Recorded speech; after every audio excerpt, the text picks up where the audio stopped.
This is Thursday, May 22, 2025. I just recorded a bunch of other journal entries, I guess. But I figured I would take a moment to talk about Eat Your Tea, the graphic novel that I've been attempting to get off the ground.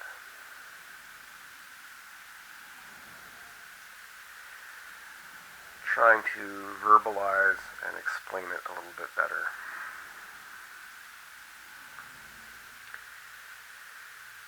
Eat Your Tea is a graphic novel of sorts that explores dealing with grief, loss, and for me in particular,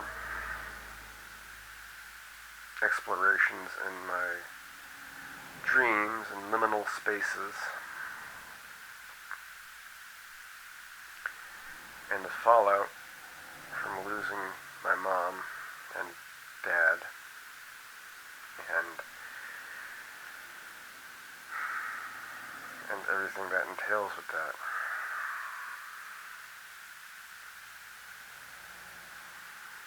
I suppose I might as well get into the meat and potatoes of everything here. Just go into depth with everything. In 2020, I lost my mom to cancer. She died at home, and within a week of her prognosis, she was gone from us. And that was a hard week where I would keep watch. And between my aunt, my father, and my cousins, we kept a vigil, and slowly I saw my mom slipping away, losing herself.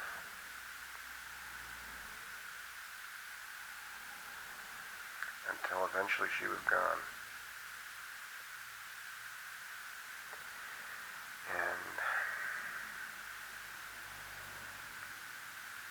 I'll never forget that night when she left us.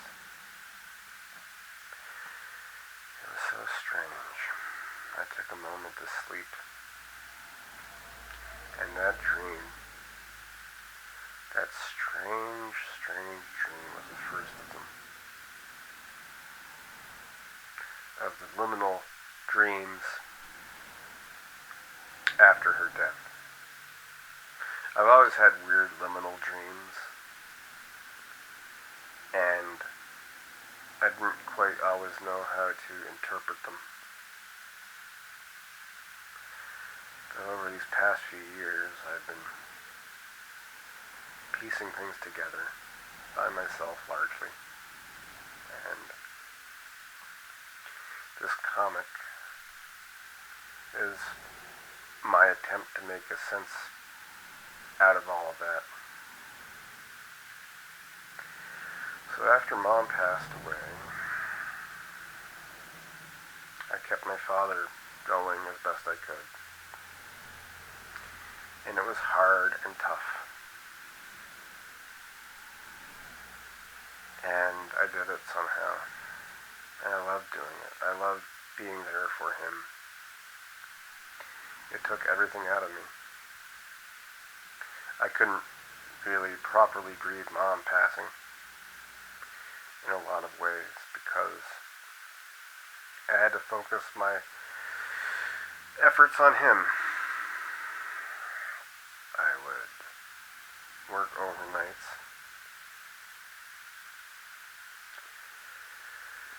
I had a grueling job And I'd come home and I'd get his breakfast ready for him and do everything I could for him to make him happy. I'd cook meals and it was hard. His grief. I did everything I could to try and keep him happy, but by God, that was hard.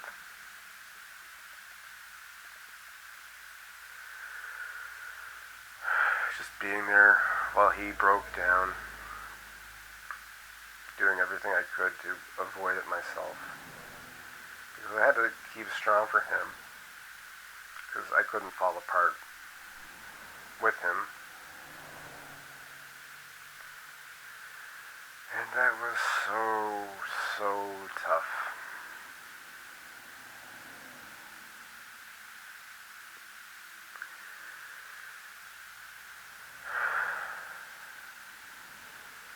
I'd keep him from slipping into diabetic comas constantly. I had to keep at him. And that was grueling.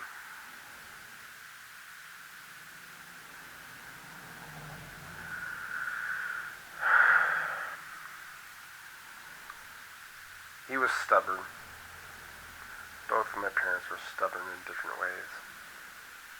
And I get a lot of that from them.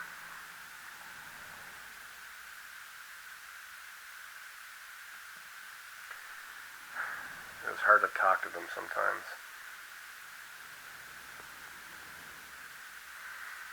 Hard to get through to them.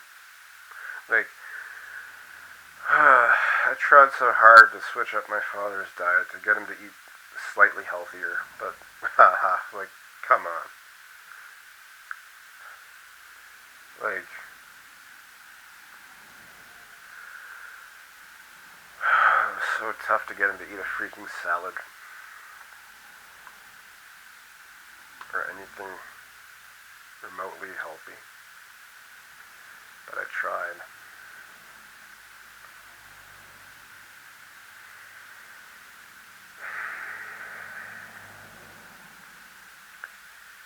Well, eventually he died in my arms. In the street. I was trying desperately to resuscitate him.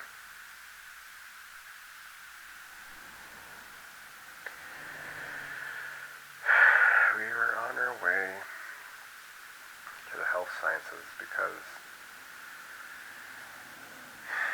he had an infection in his foot that I was treating. He kept it from me for a month until he begrudgingly brought it to my attention, in which I freaked out and took charge, and for a good goddamn while we were turning things around. I was going above and beyond. Working full time and doing everything else and administering God damn it, I'm tongue-tied. Giving him his medication and taking blood work and everything else. Antibiotics, everything. On top of it all. Just to keep him alive and keep him going, and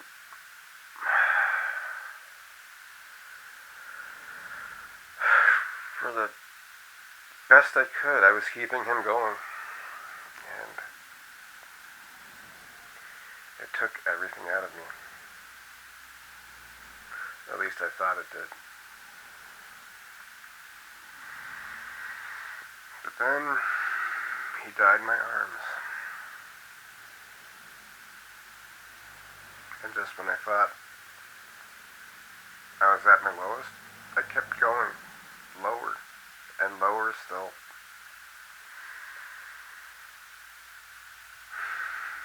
And I couldn't stop. I haven't been able to stop.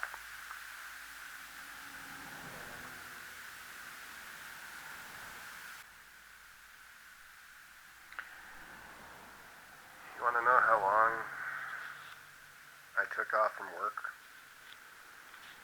after he passed?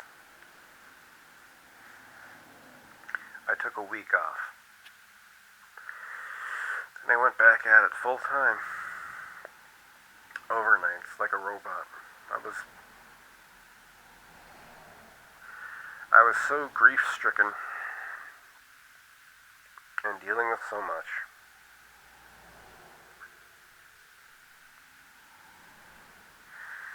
I took over renting the apartment my parents had. And in some twisted form of irony, because nothing is ever simple with me, the moment I paid rent, the water heater broke and damn near flooded the basement. I got on top of it as fast as I could. I turned things off. I dried out the basement. I turned things around, but in my increasingly numb state of being, I justified not having hot water. Like, I did reach out to my landlord, but I could have reached out better. But ultimately, for 2 years, for 2 years I went without hot water, and I suffered through it. I got inventive, really inventive. I bought a portable kettle that I would boil water with, and I would have excruciatingly cold showers. And I had a method. I'd let the hot water sit, and I'd pour it over myself. And it was a brutal way to live.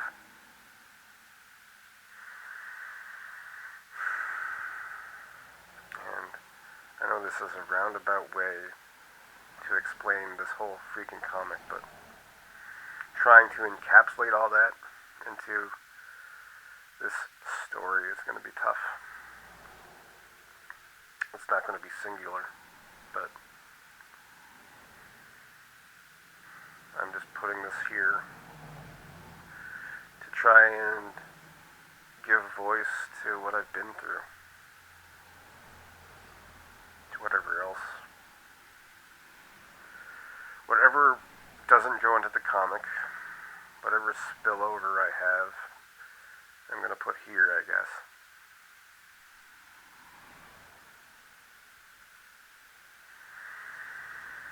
To try and make sense of things.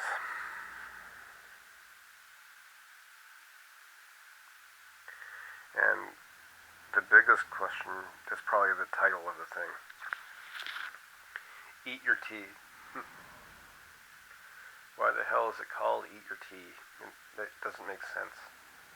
It's contradictory. And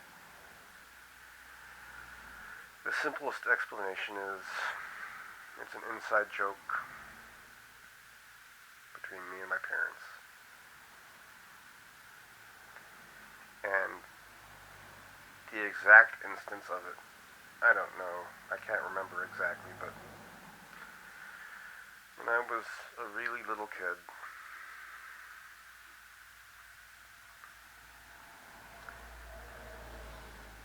my father, being ever ridiculous,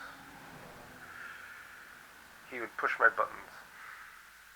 I would get exasperated. And in the comic, I play it out like I'm a little kid in a high chair eating cake poorly. And that's as best I can set it up. I don't know the exact true details of it. It's lost to time, but to spin fiction out of it a little bit to make sense of it. But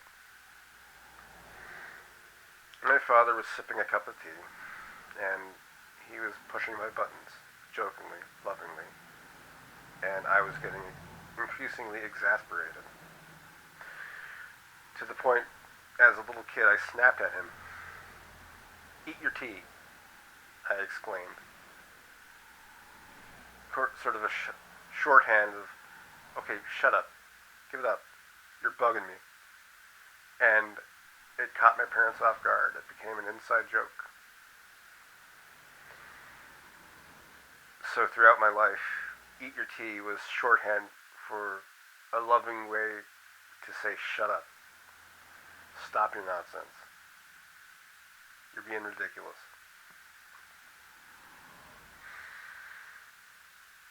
And that's the short of it, really. Stop your nonsense. And that's the dual meaning of the comic. It's both placating my nonsense and trying to stop it at the same time, and I want to be able to get it done and made, and if I can pull through somehow, that would be spectacular. But right now, things are dicey as hell, and I really don't know how things are going to shape out.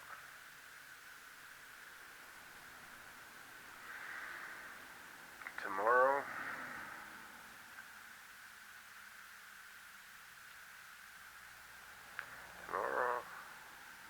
is most likely going to be the start of my eviction.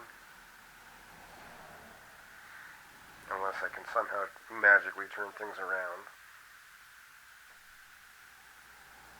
I don't know if I can or not. I've been so numb for so long, but still somehow managing to create and push myself forward, but the embers in my heart are out right now. And I need something, anything, to push myself forward. And I've got a small cadre of supporters on my Ko-fi, or coffee, or whatever, however it's pronounced.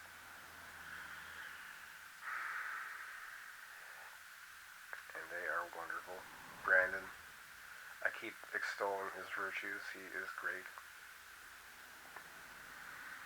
But I'm stuck. And I've got a bunch of mixed metaphors for my current situation. That I'm either stuck under a boulder, or stuck in quicksand, or stuck in a tunnel where I can't see the light at the end of it. All of those things at the same time, probably.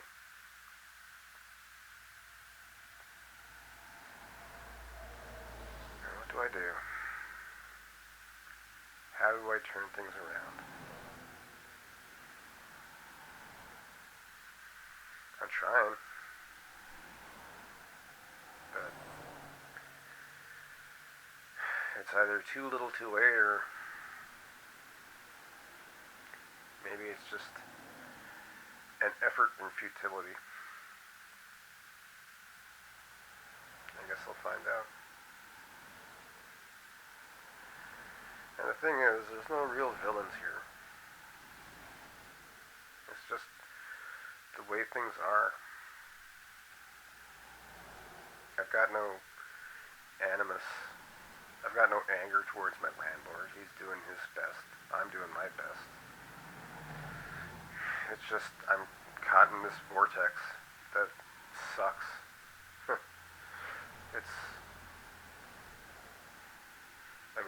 I guess it's kind of on point that a vortex or whirlwind or whatever is going to suck, right?